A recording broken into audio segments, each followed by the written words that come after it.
麻麻煩煩麻鬼煩呢個劇本呢，其實係講關於我同我阿嫲以前我細個嘅時候一啲經歷啦。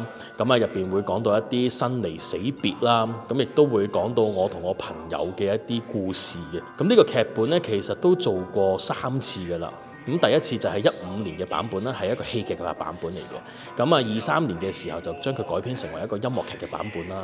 咁去到25年嘅時候呢，就再去埋吉隆坡有個巡演嘅版本。咁今次終於翻嚟澳門啦。命該如此，若果遵從天意，不需再等下次。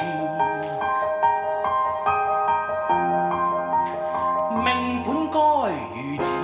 咁喺套戲入邊咧，有2首歌我好中意嘅。咁第一首就係《命該如此》啦，因為佢好係我阿嫲點樣睇生命嘅呢樣嘢咧，好表達到嘅。